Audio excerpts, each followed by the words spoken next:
ओम सजात्म स्वरूप परम गुरु शुद्ध चैतन्य स्वामी ने नमः। वैराग्य की वर्षा में नहाने का सौभाग्य हमें मिल रहा है। यदि वर्षा में नहाने के बाद फिर भी नहाते ही कीचड़ में चले जाएंगे तो सबको पता है क्या होने वाला है। सिर्फ इसलिए नहीं नहाना है कि कुछ बाहर से नहा लिए फिर मेले हो गए, फिर नहा लिए फिर मेले हो गए। अब ऐसा नहाना करना है कि फिर मेले ही न हो। बाहर के नहाने से तो मेले हो जाएंगे। सुबह नहाए 1 घंटे में मेले हो सकते हैं, 1 मिनट में मेले हो सकते हैं, लेकिन ये वैराग्य रूपी वर्षा और इसमें यदि सच्चा नहाना हो जाए तो समझना अनंत काल का मैलपना निकल जाएगा। यदि झोपड़ी में आग लग जाए तो झोपड़ी में लगी हुई अग्नि झोपड़ी ही को जलाती है, परंतु उसमें रहे हुए आकाश को यानी रिक्त स्थान को नहीं जलाती। उसी प्रकार शरीर में जो नाना प्रकार के रोग उत्पन्न होते हैं वे रोग उस शरीर को नष्ट कर सकते हैं, परंतु उस शरीर में विद्यमान निर्मल ज्ञानमय आत्मा को कभी नष्ट नहीं कर सकते। यदि शरीर के नष्ट होने से आत्मा नष्ट हो जाता, किसी दर्शनों में यह मान्यता है, परंतु हम उसे अंश मात्र भी स्वीकार नहीं करते हैं। जो जन्म मरण को मान रहे हैं उन्होंने पूर्व जन्म को माना है, अगला जन्म भी मान रहे हैं। जब तक कर्मों का साथ है, जब तक मोक्ष नहीं होता तब तक। यानी उनकी मान्यता में ये टंकोत्कीर्ण है कि शरीर के नष्ट होने से मैं नष्ट नहीं होता, मैं आत्मा। क्योंकि पूर्व में भी मैं जहां भी था, जिस शरीर में था मैं तो था, और अगले भवों में भी जिन भी शरीर में जाऊंगा मैं तो मैं ही रहूंगा। आज दिन तक मैं उस शरीर रूप हुआ नहीं, हो सकता नहीं, ऐसा मेरा स्वरूप है। इसलिए इस मान्यता को पूरा दृढ़ बनाना है। किसे कहा मरण? What is the meaning of death? Death is nothing but the change of dress and address. क्या है मृत्यु?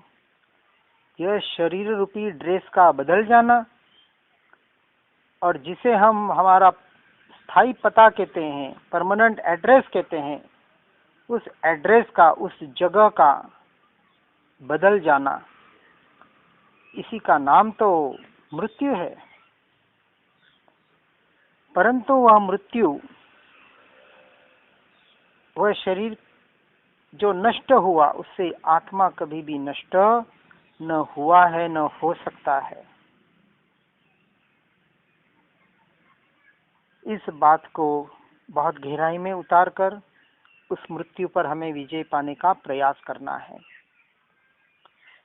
संसार में ऐसा कोई सुख और दुख नहीं है जो मैंने यानी आत्मा ने नहीं भोगा हो, परंतु आत्मज्ञान रूपी अमृत का पान मैंने स्वप्न में भी नहीं किया। मात्र सुनना पढ़ने का नाम अमृत का पान नहीं कह रहे। बनारसी दास जी ने स्पष्ट कहा है, शुद्धता विचारे ध्यावे, शुद्धता में केली करे, शुद्धता में स्थिर वहे, अमृत धारा वर्षे। ऐसे अमृत का पान शुद्धता में यानी अपने स्वरूप और स्वभाव में स्थिरता रूपी अमृत का पान, और इस अमृत के सागर की एक बूंद को भी जो चख लेता है, ऐसा सम्यक दृष्टि जीव, वह प्राणी, वह जीव फिर कभी भी जन्म रूपी अग्नि का पात्र नहीं बनता। जैसे कहा कि उपशमिक सम्यक दर्शन हो जाए तो ज्यादा से ज्यादा 15 भव, और बाय चांस गिर जाए तो अर्ध पुद्गल परावर्तन। अरे अनंत पुद्गल परावर्तन में ये अर्ध आधा कहाँ कुछ अड़ता है। कोई कहे कि 1 करोड़ रुपए में 1 पैसा कम है, वो कहता है 1 पैसे की क्या वैल्यू है। अरे 1 रुपए की भी वहां वैल्यू नहीं है 1 करोड़ के आगे। इस अपेक्षा से यह प्राणी, यह जीव जो सम्यक दृष्टि को प्राप्त, अपनी आत्मानुभूति को प्राप्त कर लेता है, वह जन्म मरण रूपी अग्नि का पात्र नहीं बनता। जिसने अपनी आत्मा का, अपने अनुभूति का स्वाद चख लिया हो, और ऐसा स्वाद जिसे लग जाता है, वह उनका आलोकन करके उस शाश्वत सुख को प्राप्त कर ही लेता है। फिर उसे संसार में भ्रमण करना नहीं पड़ता। ऐसा अमृत का प्याला, क्योंकि अमृत किसे कहा कि अमृत जिसे कहते हैं कि अमृत का पान करने के बाद उसका मरण टल जाता है, वो अमर हो जाता है, ऐसा कहा जाता है। वैसे आज दिन तक शरीरधारी कोई भी अजर अमर नहीं बन सका। इसलिए यहाँ अमृत की अपेक्षा से अपने आत्मज्ञान को ही समझने का प्रयास करना है। अपने आत्मज्ञान को, अपनी आत्मानुभूति को, सम्यक दर्शन को जो प्राप्त कर लेता है, उस अमृत रस को प्राप्त कर लेता है, अपने अजर अमर अविनाशी स्वरूप को समझ लेता है, उसका निर्णय कर लेता है, श्रद्धान कर लेता है, उसके जन्म मरण नहीं के बराबर है। और उसमें आगे बढ़ते हुए वह जीव एक न एक दिन उस सिद्धत्व पद को अपनी पर्याय में प्रकट कर ही लेता है। ऐसे आगे बढ़ने वाले आत्मार्थी को, जिज्ञासुओं को, मुमुक्षुओं को, तीव्र मुमुक्षुओं को अपनी अपनी अवस्था से समझना। यह संसारी पागल लोग क्या कह रहे हैं? संसारी पागल लोग तुझे पागल और बावला कहेंगे, क्योंकि जो विरुद्ध धारा में चलता है, उल्टी दिशा में चलता है, उसे पागल कहा जाता है। संसार की धारा में बहोगे तो संसार वाले कहेंगे देखो हमारे जैसा ही यह है, परंतु उल्टी धारा में बहने का प्रयास करेंगे तो संसार वाले तो पागल ही कहेंगे। और ऐसा यदि कहे तो समझना तेरा काम सही हो रहा है, सही मार्ग पर चल रहा है। उससे तू बिल्कुल भी बुरा न मान, क्षुब्ध नहीं होना। लोग चाहे जैसा कहे, तू तो मोह को उखाड़कर महान सिद्ध नगरी में ही प्रवेश करने का प्रयास और पुरुषार्थ करना, क्योंकि मार्ग विरलों का बताया है। तो विरलों का मार्ग विरलों के ही समझ में आएगा, संसार के समझ में आ ही नहीं सकता। और यदि हम संसारियों के अनुसार चलने का प्रयास करेंगे तो हम अपने आप को ठगने का प्रयास करेंगे। इसलिए इन संसारियों से कल जो एक बात आई थी कि संसार में रहना ही सबसे बड़ा दुष्कर्म है, इसलिए संसारियों के साथ रहकर मैं काम कर रहा हूँ, आत्मा का काम कर रहा हूँ, भेद विज्ञान कर रहा हूँ, अलग कमरे में बैठ रहा हूँ। इस तरह की गलत धारणाओं को, गलत मान्यताओं को अपने मन से जड़ मूल से उखाड़ कर फेंक देना। यदि 51 चलो 51 नहीं, लेकिन हम तो कहते 60 यदि आप पार कर चुके हैं उम्र के, इस भव के,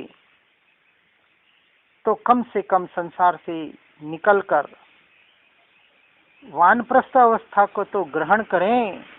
निवृत्ति क्षेत्र में जाके एकमात्र जहाँ सत्संगियों का साथ हो, जहाँ हम अपने इन प्रयोगों को स्वाध्याय सत्संग के माध्यम से भेद ज्ञान अपने ज्ञान स्वभाव में रहने का ज्यादा से ज्यादा प्रयास पुरुषार्थ कर सकें, ऐसे प्रयोजनभूत क्रियाएं कार्य जो हमें आत्मरमणता की ओर बढ़ाते हैं, हमें अवश्य मेव करने योग्य है। श्री कांजी स्वामी के भाषा में कहें तो एक ही कर्तव्य और एक ही आवश्यक, एकमात्र आत्मरमणता, आत्मरमणता, आत्मरमणता का ही प्रयास और पुरुषार्थ। इसलिए अपने आत्मा के उद्धार की चिंता करना वह उत्तम चिंता कहा है, सर्वोत्कृष्ट सर्वोत्तम चिंता है। चिंता अभी चिंतन नहीं हो रहा है, परंतु अब मुझे अपने आत्मा का ही कल्याण करना है, ऐसा कहीं विचार आ जाए तो तुरंत उस पर अमल करने का प्रयास करना। शुभराग के वश अन्य जीवों का भला करने की चिंता करना वह मध्यम चिंता है कि चलो मैंने पा लिया तो किसी को प्राप्त करा दूं। ज्ञान न लेने की वस्तु है न देने की वस्तु है, इसका आदान प्रदान नहीं होता। व्यवहार की अपेक्षा से भले हम मार्ग का प्ररूपण कर सकते हैं, जितना जाना है उतना अपनी अपनी योग्यता के अनुसार, लेकिन चलना तो हर जीव को स्वयं से ही पड़ेगा। न कोई किसी का भला कर सकता है, न कोई मेरा भला कर सकता है, न मैं किसी का कर सकता हूं। व्यवहार की अपेक्षा से और निश्चय की अपेक्षा से यथा योग्य समझना है। इसलिए किसी की चिंता करने का, किसी के भला करने का भाव आ भी जाए कि चलो ये मेरे मिलने वाले हैं, ये मेरे स्वजन हैं, चलो इनको ये बात तो बताऊं कि सत्य मार्ग यही है, भले बताएं, बताना ही चाहिए,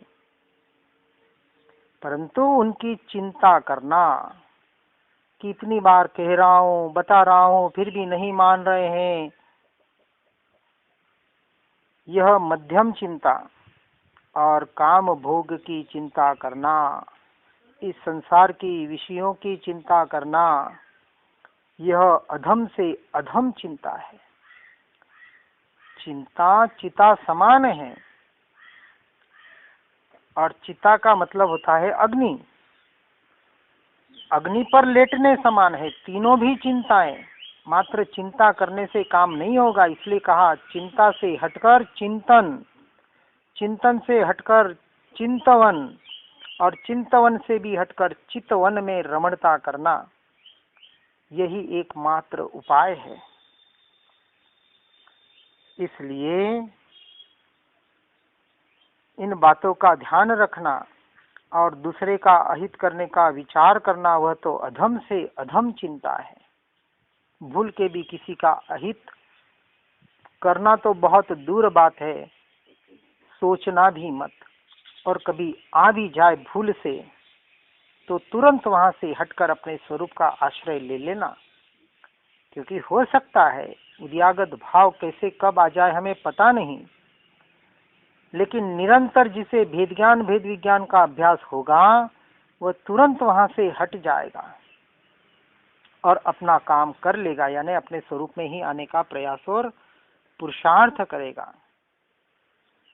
इसलिए हर जीव को इन बाहर के चिंताओं से हटकर अपने स्वभाव यानी अपनी आत्मा की चिंता में आकर उसकी चिंता करें कि मैं इन सारे माया जालों से कैसे हटूं, कब हटूं, क्यों हट नहीं पा रहा हूं, अब मुझे ये सत्य मार्ग मिल गया है, ज्ञानी पुरुष मुझे मिल गए हैं, फिर भी मैं अब संसार में क्यों भटक रहा हूँ, क्यों परद्रव्य प्रभावों से नहीं छूट पा रहा हूँ, इसका विचार जरूर करें, चिंता करें उसकी, और उसके साथ साथ निरंतर चिंतन करें, और चिंतन के साथ साथ भेद ज्ञान भेद विज्ञान के अभ्यास के द्वारा निरंतर अपने स्वरूप में आने का चिंतन करें, और इस चितवन में चैतन्य स्वरूप में रमणता का प्रयास और पुरुषार्थ करें। यही वास्तविक यह सुनना पढ़ना इसका सार है। नहीं तो कितना पढ़ा कितना सुना, यदि जीवन में नहीं उतरा तो क्या काम का। ठीक है, कोई 5% उतारे, कोई 10 उतारे, कोई 25 उतारे, अपनी अपनी योग्यता के अनुसार ज्यादा से ज्यादा उतार कर अपने जीवन को आत्ममय बनाकर मोक्ष मार्ग पर आगे बढ़ने का हर जीव प्रयास और पुरुषार्थ करे। इसी भावना के साथ ओम नमः सिद्धम।